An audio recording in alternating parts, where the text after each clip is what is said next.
Hello friends. आज का जो हमारा टॉपिक है, हम आज बेसिकली सिग्नल सिस्टम में सबसे मोस्ट इम्पॉर्टेंट एक टॉपिक है फोरियर ट्रांसफॉर्म, जिसके बारे में हम डिस्कस करेंगे। फोरियर ट्रांसफॉर्म मैक्सिमम एग्जाम में ये पूछा जाता है।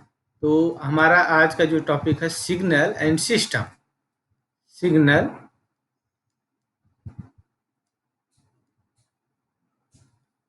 Signal and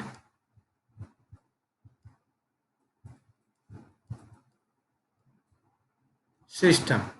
signal and system में आज हम डिस्कस करेंगे फोरियर ट्रांसफॉर्म। ठीक है, तो फोरियर ट्रांसफॉर्म से सबसे पहले हम देखते हैं ट्रांसफॉर्मेशन क्या होता है। हल्का से आप लोग लिखिएगा, क्योंकि इसकी मैं लिखवाऊंगा तो टाइम लगेगा। ठीक है, तो ट्रांसफॉर्मेशन क्या होता है? It is the process of it is the process of converting a given signal into another signal. It is the process of converting a given signal into another signal such that the system analysis becomes just like a linear algebra. तो ये transformation की definition हो गई। किसकी? Transformation की। फिर इसके बाद आते हैं फोरियर ट्रांसफॉर्मेशन। हम क्या डिस्कस करेंगे? Fourier transform.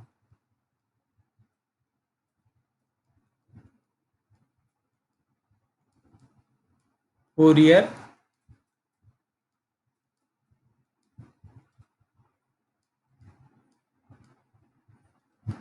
ट्रांसफॉर्म आज का जो हमारा टॉपिक है, फोरियर ट्रांसफॉर्म।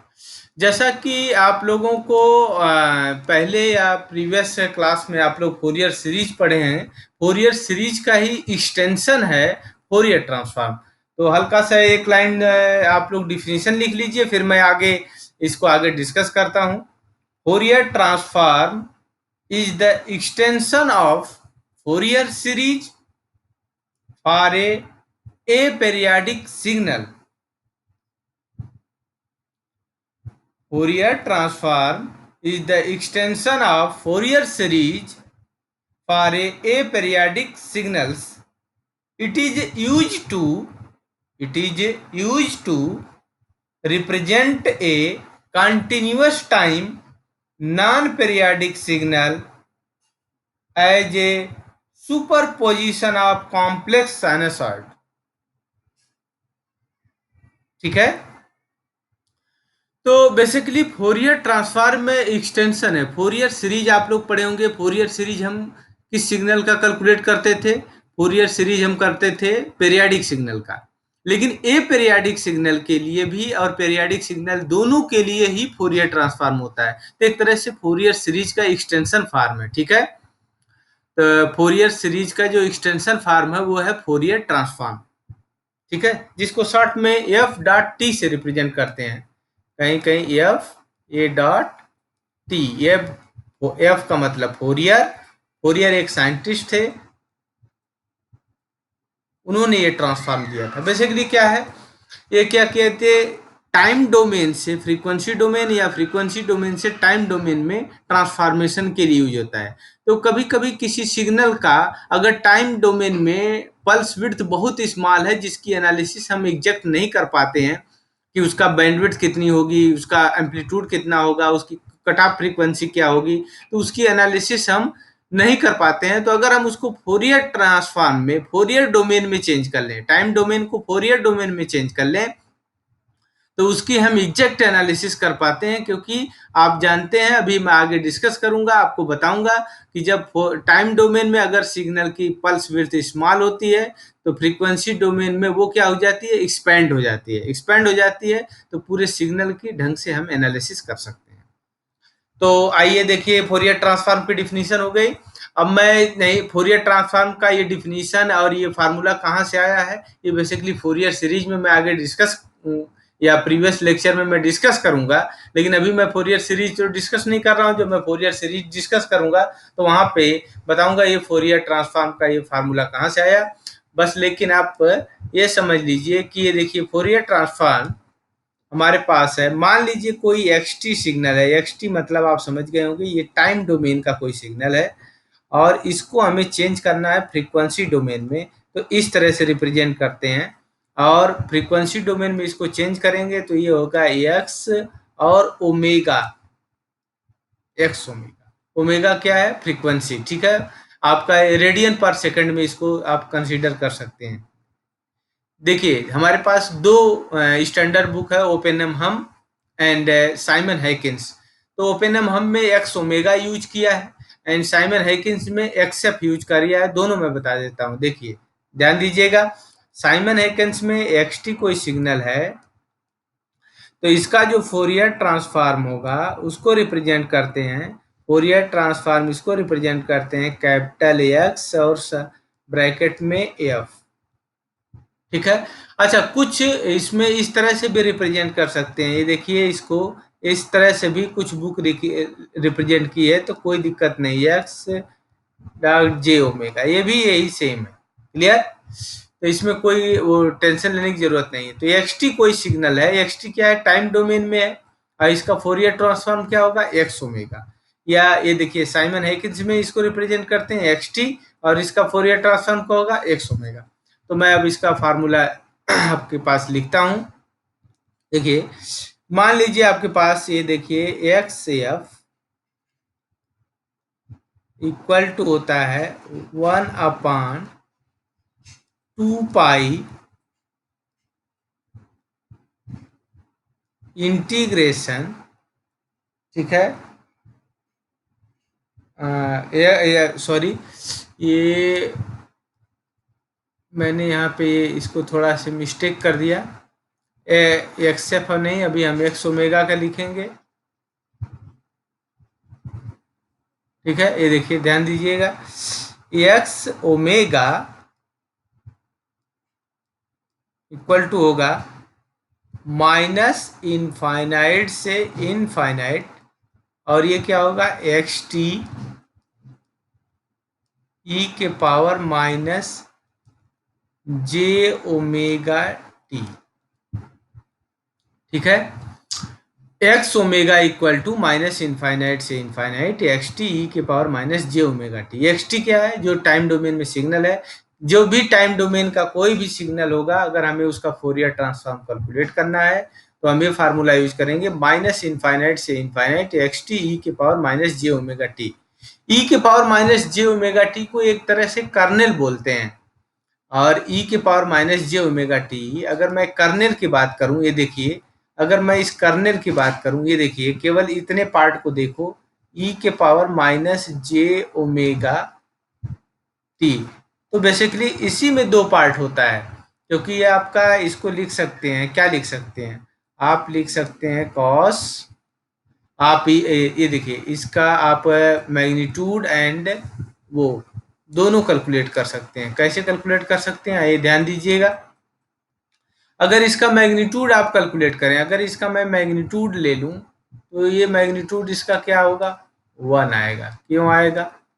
क्योंकि ई के power minus J omega T एक कोई ऐसा सिग्नल है, या ऐसा सिग्नल है जिसमें ओमेगा टी के साथ ये वेरी कर रहा है और ये कॉम्प्लेक्स है।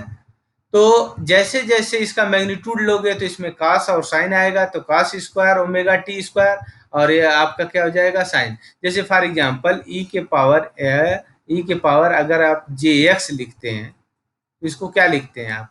ई के पावर एक्स को क्या लिखेंगे? ये लिखेंगे कॉस एक्स, और प्लस क्या लिखते हैं? जे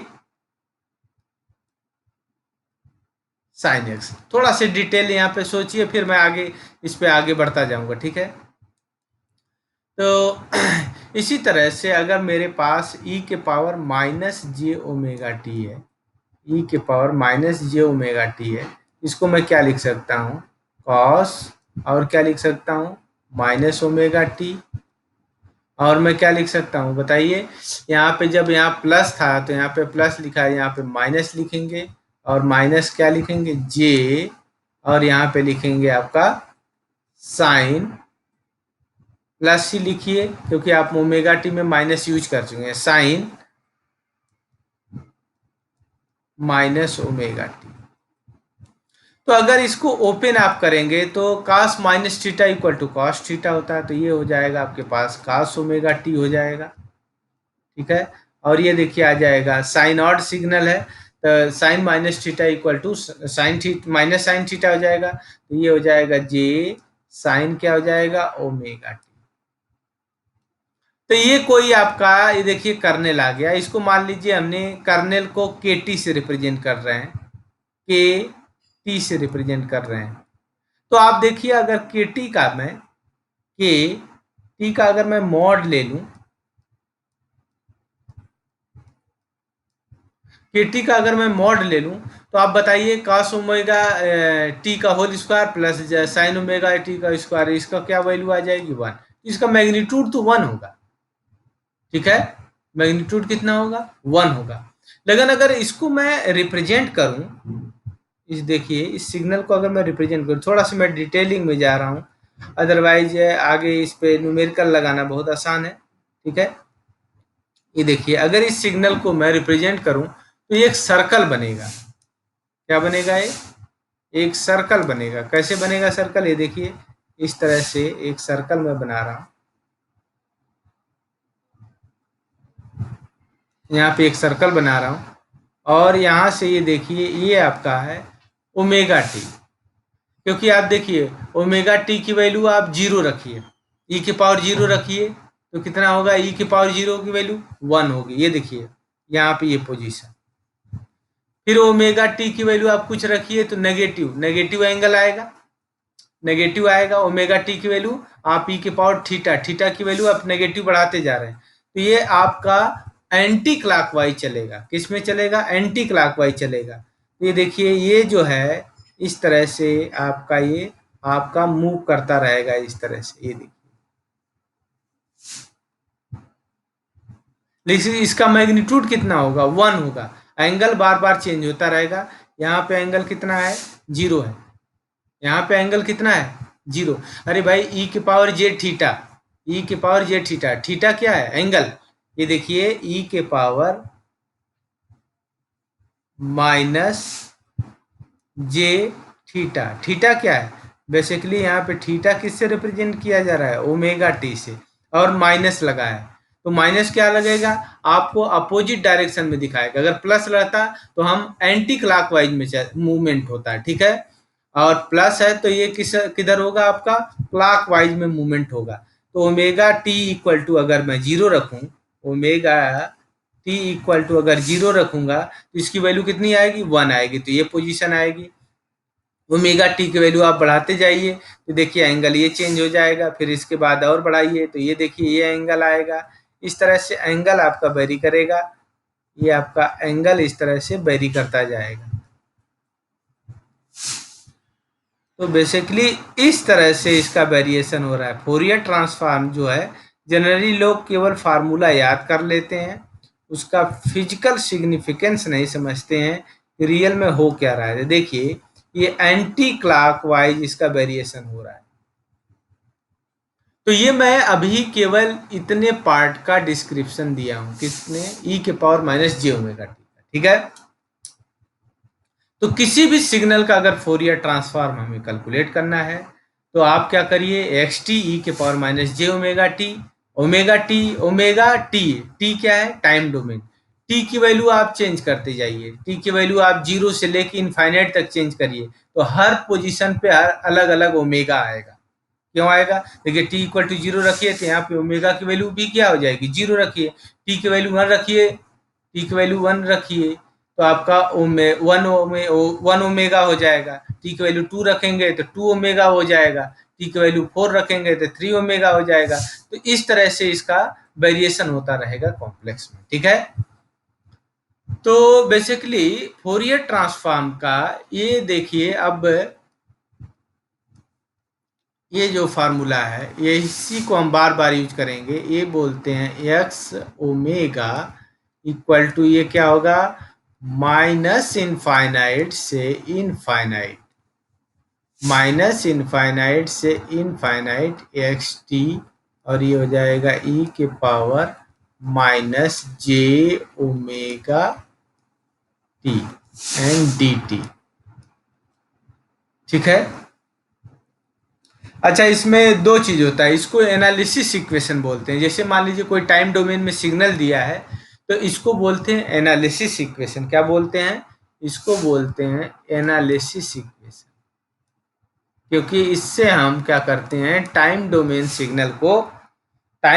सिग्नल को फ्रीक्वेंसी डोमेन में चेंज करके उसकी हम एनालिसिस करते हैं, तो इसको एनालिसिस इक्वेशन बोलते हैं। ठीक है। तो आप बताइए कि अगर हम किसी फ्रीक्वेंसी डोमेन सिग्नल को टाइम डोमेन सिग्नल को फ्रीक्वेंसी डोमेन में चेंज करते हैं तो ये आया। तो अब एक तो और होगा ना कि आपके पास फ्रीक्वेंसी डोमेन में कोई सिग्नल दिया है, उसको टाइम डोमेन में चेंज करना है, तो उसको बोलते हैं सिंथेसिस इक्वेशन। क्या बोलते हैं? Synthesis equation. तो वो क्या होगा, एक्स टी, हमें मान लीजिए एक्स ओमेगा दिया है, तो इसका फार्मूला होगा 1/2 पाई, और ये आ जाएगा माइनस इनफाइनाइट से इनफाइनाइट, और ये हो जाएगा कैपिटल एक्स ओमेगा, और ये क्या हो जाएगा ई के पावर प्लस जे ओमेगा टी, और ये क्या हो जाएगा डी ओमेगा। ठीक है। तो इसको बोलते हैं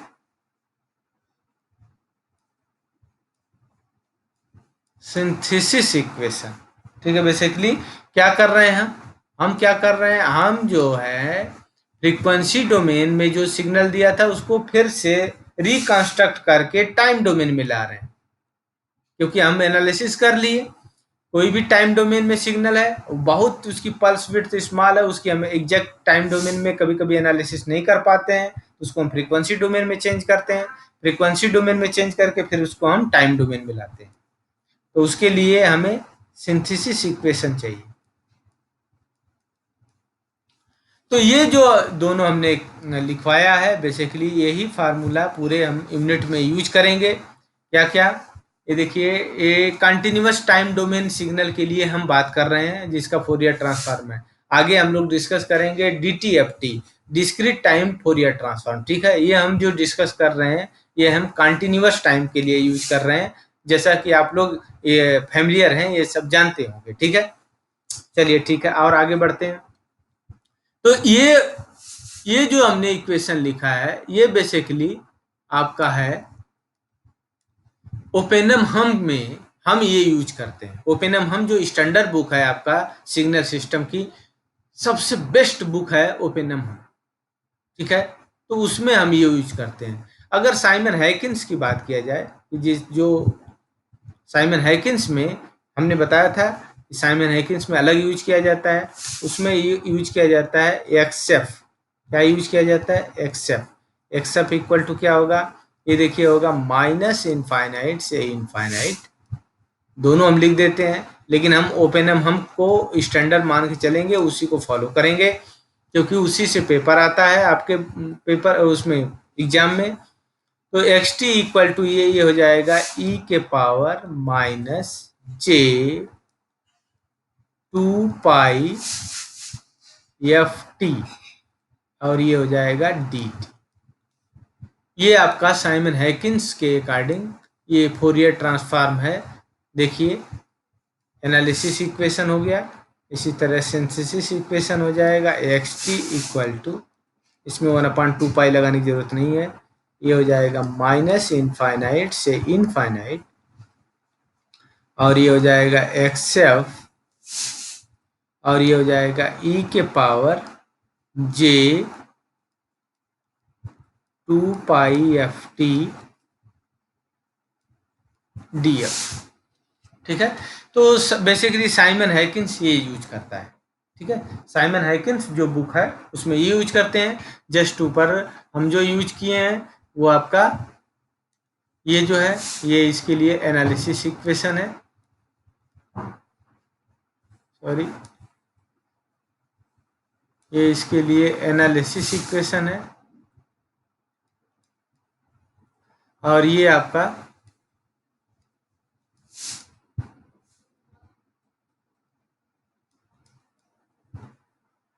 सिंथेसिस इक्वेशन, ठीक है। तो आप लोग इतना जान गए कि अगर कोई भी, तो आप लोग क्या दो दो चीज़ सीख लिए। मैं आगे बढ़ता हूँ। क्या देखिए, मान लीजिए कोई टाइम डोमेन में कोई सिग्नल एक्स टी दिया है, इसको अगर हमें फ्रीक्वेंसी डोमेन में चेंज करना है तो आप इस तरह से बना सकते हैं। ये देखिए दोनों तरफ क्या, इसको अगर ओपन एम हम की बात किया जाए तो एक्स ओमेगा से रिप्रेजेंट करते हैं, ठीक है। अगर मान लीजिए आपके पास साइमन हैकिन्स बुक की बात करें तो एक्स टी को यहाँ पे एक्सेप से रिप्रेजेंट करते हैं। तो दोनों चीज़ लेके चल लूँगा मैं, ठीक है। बेसिकली मेनली हम फॉलो करेंगे ओपन एम हम को, ठीक है। तो ये कोई सिग्नल हुआ जिसके हमने analysis equation and synthesis equation दोनों हमने आप लोगों को डिस्कस किया। अब आइए कुछ देखते हैं कि इसका क्या यूज है, और इसके लिए कुछ इक्वेशन लेते हैं और उसकी एनालिसिस करते हैं, ठीक है। तो ये दोनों सिग्नल के बाद हम जो है इसमें अभी अभी और आगे नहीं बताया, क्या नहीं बताया हमने, ये देखिए ये कब एग्जिस्ट करेगा। जो फोरियर ट्रांसफॉर्म है वह only Fourier transform only stable signal के लिए एग्जिस्ट, अनस्टेबल सिग्नल के लिए एग्जिस्ट नहीं है।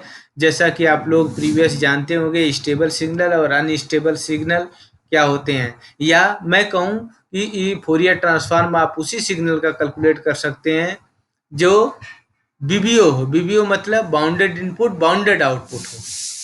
अगर बाउंडेड बीबीओ नहीं है तो आप उसका इंटीग्रेशन कैलकुलेट नहीं कर सकते, ठीक है। तो ये चीज़ों की वजह से आप लोगों को ये चीज़ हमने बता दिया कि X T equal to X omega, ये आपका ओपेनम हम है इसमें यूज करते हैं, या और X T equal to X F ये यूज करते हैं, ठीक है। तो ये दोनों इक्वेशन के बाद हम कुछ सिग्नल्स लेते हैं और उसकी एनालिसिस करेंगे। तो आप ध्यान रखिएगा, अब मैं केवल एक ही इक्वेशन फॉलो करूंगा और एक ही इक्वेशन पे सब कुछ करेंगे। ये देखिए एक्स ओमेगा इक्वल टू, ये देखिए मैं ये यूज करूंगा माइनस इनफाइनाइट से इनफाइनाइट, और ये क्या हो जाएगा एक्स टी, और ये क्या हो जाएगा ई के power minus J omega T D T. ये तो आपका हो गया एनालिसिस इक्वेशन। सिंथेसिस इक्वेशन हो जाएगा, ये हो जाएगा आपके पास, ये हो जाएगा 1/2 पाई, और ये हो जाएगा माइनस इनफाइनाइट से इनफाइनाइट, और क्या हो जाएगा ये एक्स ओमेगा, और ई के पावर ये हो जाएगा J omega T and D omega, ठीक है। ये दोनों इक्वेशन हम बार बार यूज करेंगे। अच्छा देखिए, आप लोग प्रीवियस जो आपकी यूनिट है उसमें आप लोग ये चीज़ पढ़े होंगे, लाप्लास ट्रांसफॉर्म। लाप्लास ट्रांसफॉर्म का special case of the Fourier transform. Fourier transform क्या है? Fourier transform is the special case of the Laplace transform, ठीक है। आगे मैं उसको डिस्कस करूंगा कि लाप्लास ट्रांसफॉर्म से स्पेशल केस कैसे बना, जिसमें आपका रियल पार्ट होता है, इमेजिनरी पार्ट होता है। उसमें रियल पार्ट को हम जीरो ले लेते हैं, तो जो जे ओमेगा एक्सिस है उसको इंक्लूड करना चाहिए। जो भी सिग्नल है फोरियर ट्रांसफॉर्म को वो जे ओमेगा एक्सिस को इंक्लूड करना चाहिए। ये सब मैं आगे डिस्कस करूंगा, अभी नहीं, ठीक है। तो आइए एक क्वेश्चन डिस्कस करते हैं। देखिए मैं आपको कुछ इंपॉर्टेंट सिग्नल बताऊंगा। अगर उस सिग्नल का आप फोरियर ट्रांसफॉर्म आपको पता है तो कोई भी कितना हो डिफिकल्ट सिग्नल आपको दिया जाएगा, उसका फोरियर ट्रांसफॉर्म आप आराम से कैलकुलेट कर सकते हैं। तो जैसे फॉर एग्जांपल मैं फर्स्ट सिग्नल ले रहा हूँ X T equal to exponential signal ले रहा हूँ, ये ले रहा हूँ मैं ई के power minus A T, E के power minus A T U T, ये ले रहा हूँ। लेकिन एक चीज और है, यहाँ पे ए की वैल्यू 0 एंड 1 के बीच में मैं कंसीडर कर रहा हूँ। ए की वैल्यू 0 एंड 1 के बीच में कंसीडर कर रहा हूँ। नेगेटिव वैल्यू नहीं होनी चाहिए। नेगेटिव वैल्यू अगर हो जाएगी तो ये आपका अनस्टेबल सिग्नल हो जाएगा, बीबीओ नहीं होगा, अनबाउंडेड सिग्नल हो जाएगा, क्योंकि एक्सपोनेंशियली ये राइज करता जाएगा। तो एक्सपोनेंशियली राइज करता जाएगा तो उसका हम इंटीग्रेशन नहीं कर सकते, उसको इंटीग्रेट नहीं कर सकते, तो इसलिए उसका फोरियर ट्रांसफॉर्म एग्जिस्ट नहीं करेगा। इसीलिए आगे जो ये कंडीशन दिया है कि जो ए की वैल्यू है 0 एंड 1 के बीच में होनी चाहिए। ठीक है, तो आइए ध्यान दीजिए, अब इसको हम इसका फोरियर ट्रांसफॉर्म कैलकुलेट करते हैं और इसको डिस्क्राइब करते हैं। तो हमने बताया आप लोगों को कि किसी भी सिग्नल का फोरियर ट्रांसफॉर्म आपको कैलकुलेट करना है तो आप सिंपल फार्मूला लिखिए। क्या फार्मूला हमने बताया, एक्स ओमेगा इक्वल टू ये हो जाएगा माइनस इनफाइनाइट से इनफाइनाइट, और ये क्या हो जाएगा एक्स टी। एक बार जरूर लिखा करिए एग्जाम में, ए ई के power minus J omega T D T. ठीक है, अब एक्स टी की वैल्यू आपको पता है तो इसमें पुट कर दीजिए, तो ये हो जाएगा माइनस इनफाइनाइट से इनफाइनाइट, एक्स टी की वैल्यू हो जाएगा ई के पावर माइनस ए टी, और ये क्या हो जाएगा यू टी। एक्स टी की वैल्यू रख दिया हमने और कुछ नहीं किया है, ई के पावर ये क्या हो जाएगा माइनस जे ओमेगा टी, और ये हो जाएगा डी टी। ठीक है, अच्छा देखिए, अब इसको मुझे सिंप्लीफाई करना है तो सबसे पहले मुझे यू टी को डिफाइन करना पड़ेगा। तो जैसा कि जानते हैं दोस्तों, यू टी जो है यूनिट स्टेप सिग्नल, इसके बारे में आप लोगों को क्लियर है, ये वैल्यू 1 देता है जब t इज ग्रेटर देन 0 होती है, एंड ये t इज लेस देन 0 पे ये वैल्यू क्या देता है 0 देता है। t इक्वल टू 0 पे डिफाइन नहीं है, नॉट डिफाइन। ठीक है, डिसकंटिन्यूटी होती है, वो सब आगे मैं डिस्कस करूंगा, या तो आप लोग बेसिक सिग्नल्स में, सिंगुलरिटी सिग्नल्स में ये सब आप लोग जानते होंगे, नहीं जानते हैं तो कोई ज़रूरत नहीं, मैं आगे डिस्कस कर दूंगा इसको। ठीक है, तो ये हो जाएगा, देखिए आपका t ग्रेटर देन 0 पे एग्जिस्ट कर रहा है, लेस देन पे एग्जिस्ट नहीं कर रहा है, तो लिमिट हमारी चेंज हो जाएगी। लिमिट कैसे चेंज हो जाएगी, क्योंकि माइनस इनफाइनाइट से इनफाइनाइट है, तो ये केवल आपका प्लस पे एग्जिस्ट कर रहा है, तो ये हो जाएगा 0 से इनफाइनाइट, और ये आपका हो जाएगा e के पावर माइनस ए टी हो जाएगा, और ये हो जाएगा e के power minus J omega T हो जाएगा, एंड क्या हो जाएगा डी टी हो जाएगा। ठीक है, फिर इसके बाद सिमिलरली अगर मैं इसको बात करूं तो ये हो जाएगा 0 से क्या हो जाएगा इनफाइनाइट, और इसको मैं चेंज करके e के पावर माइनस कर दूं, और ब्रैकेट में मैं a प्लस जे ओमेगा लिख दूं, a प्लस क्या लिख दूं जे ओमेगा लिख दूं, एंड ए टी लिख दूं, एंड ये क्या हो जाएगा डी टी। इस तरह से लिख सकता हूँ। तो अगर मैं इसको इंटीग्रेट करूं, इंटीग्रेशन आप लोग जानते हैं, इसका इंटीग्रेशन क्या हो जाएगा माइनस 1 अपान ए प्लस जे ओमेगा एक ब्रैकेट में, और e के पावर आ जाएगा माइनस, और ये हो जाएगा a plus J omega T. ये इंटीग्रेशन e के पावर ए एक्स का इंटीग्रेशन जो होता है, ये आप लोग इससे फैमिलियर हैं, तो मैं सिंपल वही इंटीग्रेशन लगा दिया हूँ। तो इंटीग्रेशन कर दिया, और लिमिट मेरे पास लोअर लिमिट 0 है, एंड अपर लिमिट क्या है इनफाइनाइट। तो आप देखिए इसमें मैं पुट कर देता हूँ इसमें, तो -1 अपान ये हो जाएगा a प्लस जे ओमेगा, इसको मैं बाहर ले गया, और ये देखिए इसको मैं अंदर करके इसमें लिख दिया e के पावर माइनस इनफाइनाइट हो गया, माइनस e के पावर क्या हो जाएगा -0 हो जाएगा।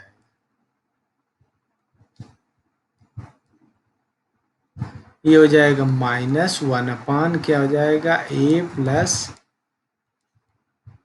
J omega. ठीक है, e के पावर माइनस इनफाइनाइट जानते हैं, अब 0 हो जाएगा, और e के पावर -0 या 0 ये क्या हो जाएगा 1 हो जाएगा। ठीक है, तो इसको अगर सॉल्व कराया जाए तो माइनस माइनस क्या हो जाएगा प्लस हो जाएगा, तो ये आपके पास आ जाएगा, ये आ जाएगा a plus J omega. Clear, तो यहाँ से एक चीज हमें पता चल गई यहाँ से एक चीज़ हमें पता चल गई कि जो हमारा एक्स ओमेगा है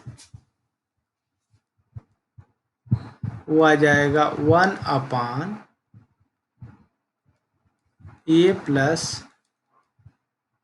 ओमेगा। ठीक है, तो इसका बेसिकली फोरियर ट्रांसफॉर्म हमने कैलकुलेट कर लिया e⁻j⁴ का।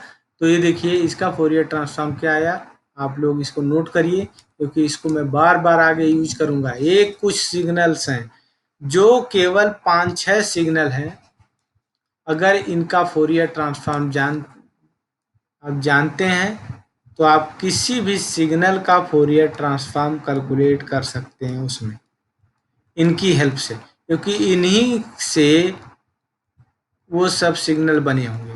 तो e⁻ at का फोरियर ट्रांसफॉर्म क्या हो गया, ये आ गया 1/a+j⁻,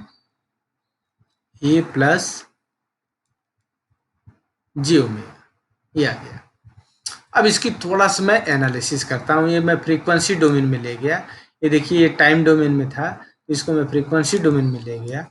तो मेरे पास एक्स जो ओमेगा आया वो आया 1 क्या है, a+j⁻।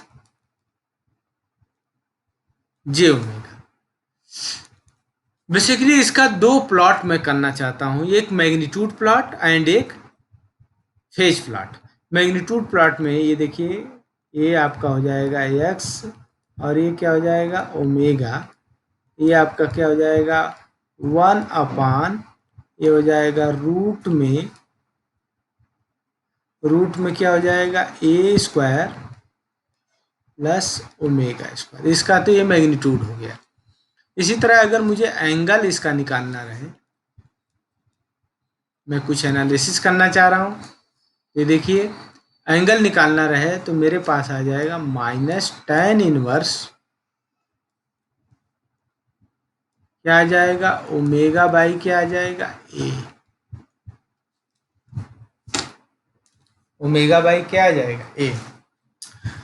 तो अब इसको प्लॉट करने के लिए मैं देखिए यहाँ पे कुछ कंडीशंस ले रहा हूँ। जैसे देखिए यहाँ पे मैंने 3 ओमेगा ले लिया,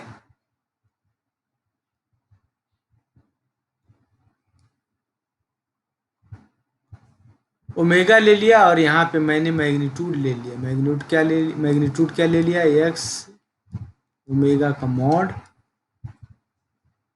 और यहाँ पे एंगल ले लिया, इसका फेज ले लिया।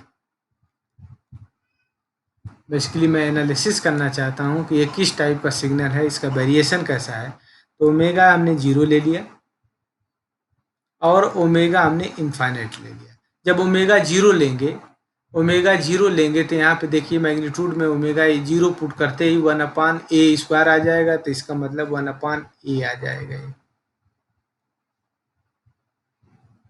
इनफाइनाइट पुट करेंगे तो इनफाइनाइट पुट करेंगे तो यहाँ पे ये वैल्यू क्या हो जाएगी 0 हो जाएगी। आइए आप देखिए फेज का देखिए, अगर ओमेगा की वैल्यू आप 0 पुट कर रहे हैं तो ये क्या आएगा 0 आएगा।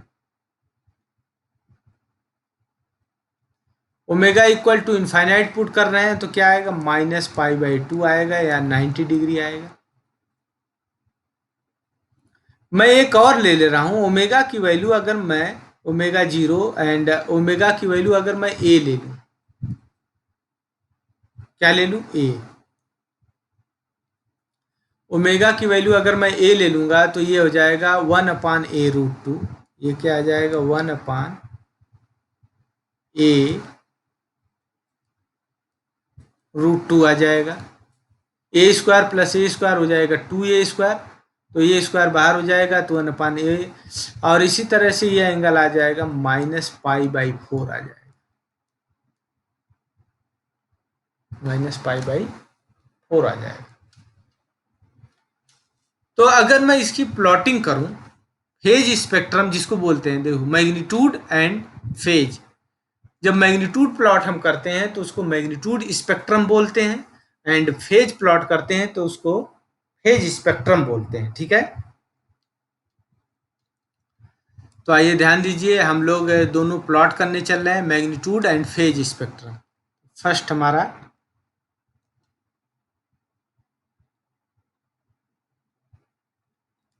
मैग्नीट्यूड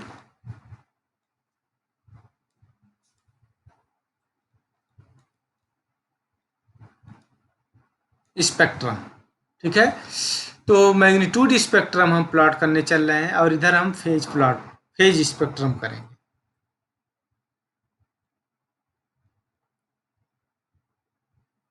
फेज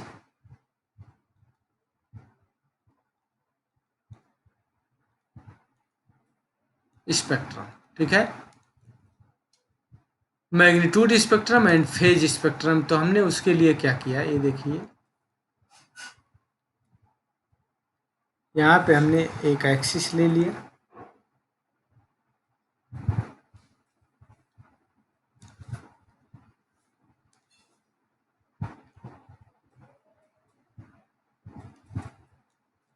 यहाँ पे हमने एक एक्सिस ले लिया और ये है आपका मॉड एक्स ओमेगा, और ये किसके टर्म में है, ओमेगा के रेस्पेक्ट में, फ्रीक्वेंसी के रेस्पेक्ट में, ठीक है। तो ओमेगा इक्वल टू 0 पे ये आपका ये आएगा, ये देखिए ये इस तरह से प्लॉट आएगा, मैं अभी डिस्कस कर रहा हूँ, यहाँ पे भी बना देते हैं, ये देखिए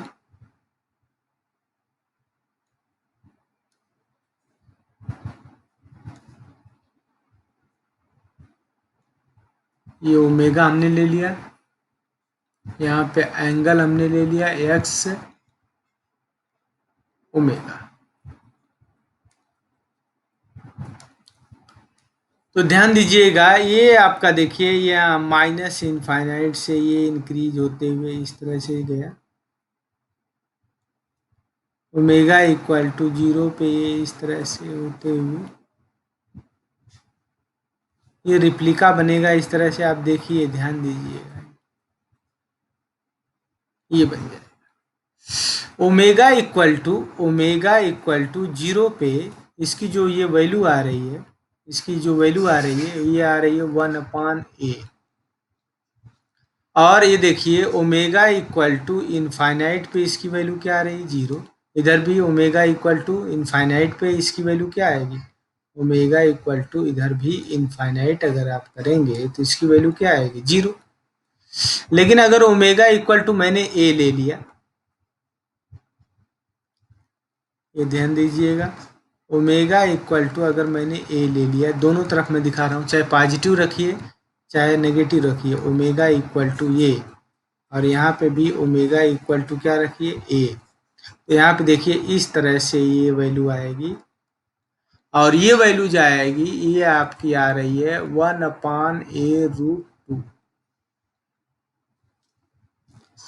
तो यहीं से इसकी बैंडविड्थ भी पता चल जाएगी, ये देखिए माइनस है, ये हमने लिखना है यहाँ भूल गए, यहाँ पे माइनस ए लिखिए आप लोग।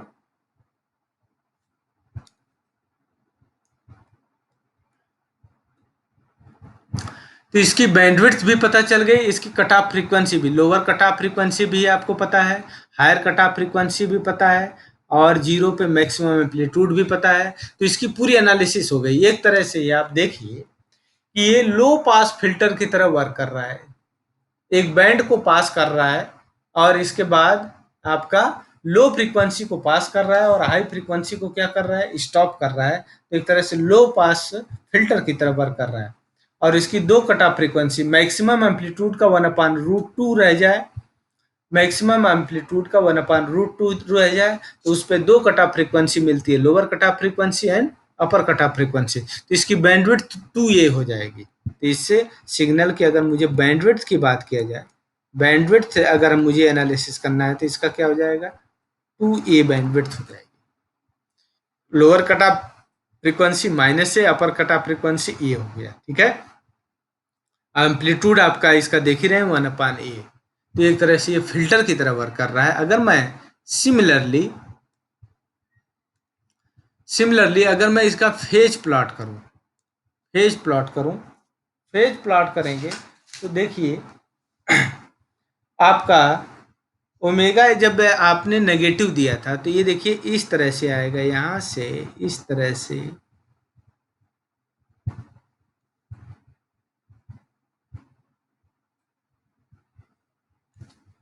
मैं भी आपको एक्सप्लेन करता हूँ ये कैसे मैं बना रहा हूँ। थोड़ा सही नहीं बन पाया, चलिए कोई नहीं, इस तरह का आएगा। तो इसमें हुआ क्या, देखिए यहाँ पे आपने ओमेगा इक्वल टू इनफाइनाइट लिया है। इनफाइनाइट पे इसका एंगल कितना आ रहा है, π/2। तो ये एंगल आपका क्या है, ये आपका एंगल है π/2। माइनस इनफाइनाइट, माइनस इनफाइनाइट पे एंगल क्या आ रहा है, π/2। और प्लस इनफाइनाइट पे एंगल क्या आ रहा है, -π/2। ये आपका है एंगल -π/2। और ओमेगा इक्वल टू जीरो पे एंगल क्या है, जीरो। फिर अगर ओमेगा इक्वल टू मैं ए ले रहा हूँ या -a ले रहा हूँ, ये देखिए ओमेगा इक्वल टू ए या ओमेगा इक्वल टू -a की मैं बात करूँ, ये देखिए अलग एंगल होंगे। ये एंगल आपका हो जाएगा पाई -π/4, और ये एंगल ओमेगा इक्वल टू क्या है, -a, और ये क्या है, ओमेगा इक्वल टू आपका ए है। तो यहाँ पे जो एंगल आएगा ये आपका माइनस, प्लस पे माइनस है। तो ये देख रहे हैं, ये आपका इसका फेज स्पेक्ट्रम और मैग्नीट्यूड स्पेक्ट्रम दोनों मैंने प्लॉट किया। तो इससे ये एनालिसिस आपको हो गई कि इसका फेज क्या किस तरह से वेरी कर रहा है एंड मैग्नीट्यूड भी कैसे वेरी कर रहा है। तो मैं इसीलिए तो आप लोगों को जब फोरियर ट्रांसफॉर्म बताया था, फोरियर ट्रांसफॉर्म में आपको मैंने बताया था किसी भी सिग्नल का फोरियर एनालिसिस करने के लिए। देखिए टाइम डोमेन में हमारे पास सिग्नल क्या था, टाइम डोमेन में अगर मैं इस सिग्नल को प्लॉट करूं तो टाइम डोमेन में मेरे पास ये सिग्नल ये था, ध्यान दीजिएगा। टाइम डोमेन में ये मेरे पास ये सिग्नल था। ई के पावर अगर मैं जीरो रखूंगा, टी के पावर जीरो रखूंगा तो ये वैल्यू वन आ जाएगी, ये देखिए वैल्यू वन आ जाएगी। वहां से ये देखिए डिक्रीज होते हुए एक्सपोनेंशियल टी की वैल्यू बढ़ाते जाइए तो डिक्रीज होता जाएगा, क्योंकि ये की वैल्यू ये है। तो ये आपके पास एक्स टी सिग्नल था, ये कोई एक्स टी सिग्नल था और ये वैल्यू आपकी क्या थी, वन थी। अब एक चीज और इसी में हम लोग डिस्कस कर लेते हैं, मुझे लगता है कि आप लोगों को समझ में आया होगा।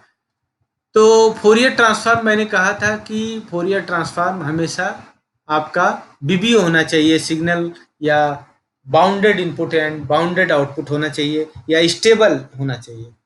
तो उसी को बोलते हैं convergence of Fourier transform. Convergence of Fourier transform की वैल्यू क्या होनी चाहिए, तो फोरियर ट्रांसफॉर्म का जस्ट फार्मूला देखिए। फोरियर ट्रांसफॉर्म का फार्मूला आपके पास क्या है, ये आपके पास फार्मूला था एक्स ओमेगा इक्वल टू, ये था माइनस इनफाइनाइट से इनफाइनाइट, और ये क्या है एक्स टी, और ये क्या है ई के power minus J omega T, और ये क्या हो जाएगा डी टी। ये कोई सिग्नल था। तो अगर मैं कन्वर्जेंस ऑफ फोरियर ट्रांसफॉर्म की बात करूं तो इसकी वैल्यू जो है फाइनाइट होनी चाहिए। तो कन्वर्जेंस ऑफ फोरियर ट्रांसफॉर्म,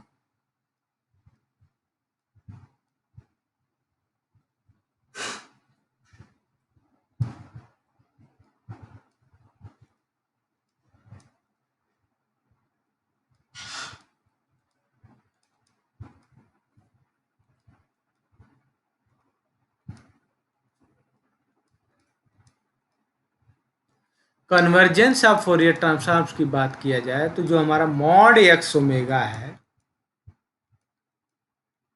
ये लेस देन इनफाइनाइट होना चाहिए, फाइनाइट वैल्यू होनी चाहिए, इनफाइनाइट वैल्यू नहीं जो होना चाहिए, क्योंकि इनफाइनाइट के बारे में पता नहीं, बीबीओ होना चाहिए, फाइनाइट होनी चाहिए। तो इसके लिए आपको देखो कंडीशन कहाँ से आ जाएगी। तो मॉड एक्स ओमेगा का मतलब आपके पास है, देखिए ये हमने लगा दिया माइनस इनफाइनाइट से इनफाइनाइट, ये क्या हो जाएगा एक्स टी, और ई के पावर ये क्या हो जाएगा minus J omega T D T. ये क्या होना चाहिए, लेस देन इनफाइनाइट, ठीक है, लेस देन इनफाइनाइट होना चाहिए। तो अगर इसको थोड़ा से अंदर देखिए, मॉड का है तो अंदर के भी मॉड का ये लेस देन इनफाइनाइट, तो हम वैसे लिख सकते हैं। ये देखिए, ये लिख सकते हैं माइनस इनफाइनाइट से इनफाइनाइट, तो ये हो जाएगा मॉड एक्स टी और मॉड ई के power minus J omega T D T less than infinite होना चाहिए, तब भी ये इससे कम ही होगा। तो आप जानते हैं कि मॉड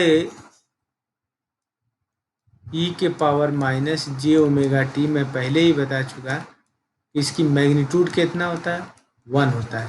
इसलिए किसी भी सिग्नल का अगर फोरियर ट्रांसफॉर्म कन्वर्जेबल होगा, फोरियर ट्रांसफॉर्म एग्जिस्ट करेगा, तो उसके लिए ये कंडीशन होना चाहिए माइनस इनफाइनाइट से इनफाइनाइट क्या है, mod X T and D T less then क्या होना चाहिए, इनफाइनाइट।